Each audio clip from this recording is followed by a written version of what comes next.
इस वीडियो में दी हुई जानकारी इंटरनेट से ली गई है। हम इस वीडियो में किसी भी दवाई का प्रचार नहीं करते। नमस्ते दोस्तों, फार्मा सेवा पर आपका स्वागत है। आज हम बात करेंगे एक बहुत ही आधुनिक और एडवांस दवा के बारे में जिसका नाम है टोफे टैबलेट। यह दवा मुख्य रूप से रोमेटाइड आर्थराइटिस यानी जोड़ों के दर्द, सोराइटिक आर्थराइटिस और गंभीर अल्सरेटिव कोलाइटिस जैसी ऑटो इम्यून डिसीज को ठीक करने के लिए दिया जाता है। इस टैबलेट का इस्तेमाल विटिलिगो, एटोपिक डर्मेटाइटिस और एलोपेशिया एरेराटा के इलाज में भी डर्मेटोलॉजिकल डॉक्टर्स करते हैं। आज की इस वीडियो में हम आसान भाषा में समझेंगे कि इस टैबलेट में कौन से सॉल्ट्स होते हैं, ये शरीर में कैसे काम करती है और इसे लेने का सही तरीका क्या है। तो वीडियो को पूरा ज़रूर देखें। सबसे पहले जानते हैं कि ये टैबलेट आखिर क्या है। तो दोस्तों, ये एक टारगेटेड इम्यूनोमोड्यूलेटर दवा है। अगर इसके कंपोजिशन की बात करें तो इसमें टोफैसिटिनिब नाम का सॉल्ट होता है जो आमतौर पर 5 mg, 5 mg या 11 mg की स्ट्रेंथ में आता है। ये एक जैक इनिबिटर है, यानी जिसका मतलब है ये शरीर के उन खास एंजाइम्स को ब्लॉक करती है जो रोग प्रतिकारक क्षमता यानी इम्यून सिस्टम को ओवर एक्टिव करके शरीर में सूजन और दर्द पैदा करते हैं। ये कोई स्टेरॉइड दवा नहीं बल्कि एक मॉडर्न बायोलॉजिकल ट्रीटमेंट का हिस्सा है। ये कैसे काम करती है, अब बात करते हैं कि ये टैबलेट शरीर में जाकर काम कैसे करती है। हमारे शरीर की इम्यूनिटी जब गड़बड़ हो जाती है तो शरीर अपने खुद के टिश्यूज पर हमला करने लगती है, जिससे जोड़ों में गंभीर सूजन, दर्द, जकड़न या आंतों में ब्लीडिंग और छाले होने लगते हैं। इस टैबलेट में मौजूद टोफैसिटिनिब सीधे जैक1 एंजाइम को ब्लॉक करता है। इससे इम्यून सिस्टम की ओवर एक्टिविटी शांत होती है। जोड़ों की सूजन कम होती है और आंतों की अंदरूनी परत को ठीक होने में मदद होती है। इसकी वजह से मरीजों को जोड़ों का दर्द और पेट की तकलीफ से लंबे समय तक राहत मिलती है। अब बात करते हैं इसके मुख्य फायदे और उपयोग। डॉक्टर्स इस दवा को मुख्य रूप से इन गंभीर समस्याओं में प्रिस्क्राइब करते हैं। सबसे पहला है अल्सरेटिव कोलाइटिस यानी आंतों की गंभीर सूजन, पेट दर्द, बार बार दस्त और ब्लीडिंग को रोकने के लिए। दूसरा है रोमेटाइड आर्थराइटिस, जोड़ों में सूजन, दर्द और सुबह की अकड़ को कम करने के लिए इस टैबलेट का इस्तेमाल होता है। तीसरा है एंकिलोजिंग स्पॉन्डिलाइटिस, मुख्य जोड़ों की जकड़न व सूजन को ठीक करने के लिए।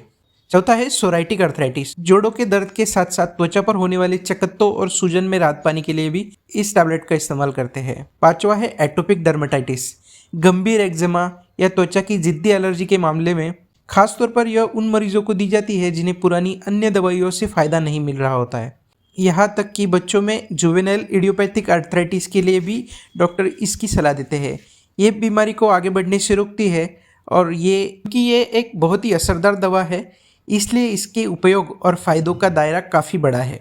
अब बात करते हैं इसे लेने का सही तरीका। इस दवा को लेने का तरीका बहुत महत्वपूर्ण है। टैबलेट को हमेशा डॉक्टर के बताए डोज के अनुसार ही ले। इसे पानी के साथ पूरा निगले, चबाए नहीं। इसे आप खाना खाने के बाद या खाली पेट दोनों तरह ले सकते हैं, लेकिन सबसे ज़रूरी बात यह है कि असर को बराबर रखने के लिए इसे रोजाना लगातार एक ही समय पर ले। कोर्स को अपनी मर्जी से बीच में अचानक बंद न करें, वरना लक्षण दोबारा लौट सकते हैं। डॉक्टर की सलाह के बिना इसमें कोई बदलाव न करें। अब बात करते हैं साइड इफेक्ट्स की। ये एक इम्यूनिटी कंट्रोल करने वाली दवा है, इसलिए इसके कुछ साइड इफेक्ट्स हो सकते हैं। सबसे आम साइड इफेक्ट है अपर रेस्पिरेटरी ट्रैक्ट का इन्फेक्शन, जैसे सर्दी, जुकाम, गले में खराश या साइनस इन्फेक्शन। दूसरा है चेहरे या शरीर पर हल्की मुहासे निकलना। तीसरा है खून में लिवर एंजाइम यानी सीपीके का लेवल बढ़ना। चौथा है सिर दर्द, चक्कर आना या हल्का बुखार महसूस होना। और पांचवा, शरीर में व्हाइट ब्लड सेल यानी WBC की संख्या थोड़ी कम आ सकती है। यदि कोई गंभीर इन्फेक्शन या स्किन पर छाले, दाने दिखे तो तुरंत अपने डॉक्टर से संपर्क करें। डॉक्टर समय समय पर इसके लिए ब्लड टेस्ट करवाने की भी सलाह देते हैं, इसलिए नियमित जांच बहुत जरूरी है। अब बात करते हैं सावधानियां। इस दवा को शुरू करने से पहले इन बातों का विशेष ध्यान रखें। सबसे पहला है इन्फेक्शन की जांच। इम्यूनिटी को कम करती है, इसलिए डॉक्टर इलाज शुरू करने से पहले टीबी, हेपेटाइटिस या अन्य गंभीर इन्फेक्शन की जांच करवाते हैं। अगर आपको पहले कभी टीबी या कोई गंभीर इन्फेक्शन रहा हो तो डॉक्टर्स को जरूर बताएं। प्रेगनेंसी और स्तनपान, यह दवा गर्भ में पल रहे बच्चे को नुकसान पहुंचा सकती है, इसलिए प्रेगनेंसी और ब्रेस्ट फीडिंग के दौरान इसका सेवन पूरी तरह असुरक्षित माना जाता है। डॉक्टर की सख्त सलाह के बिना इसे न ले। तीसरा है वैक्सीनेशन। इस दवा को लेते समय किसी भी तरह के लाइव वैक्सीन लगवाने से बचना चाहिए। अन्य दवाइयाँ, अगर आप कोई एंटी फंगल, एंटीबायोटिक या ब्लड थिनर ले रहे हैं तो उसकी जानकारी अपने डॉक्टर को जरूर दें, ताकि खतरनाक ड्रग इंटरेक्शन से बचा जा सके। किसी भी प्रकार की लापरवाही भारी पड़ सकती है। तो दोस्तों, ये थी इस टैबलेट की पूरी और सटीक जानकारी। ये एक बहुत ताकतवर और प्रिस्क्रिप्शन दवा है। इसे अपने मर्जी से कभी शुरू या बंद न करें। हमेशा अपने डॉक्टर या स्पेशलिस्ट की निगरानी में ही इसका इस्तेमाल करें। अगर आपका कोई सवाल है तो कमेंट बॉक्स में ज़रूर पूछें और ऐसी ही सही मेडिकल जानकारी के लिए हमारे चैनल फार्मा सेवा को सब्सक्राइब करना न भूलें।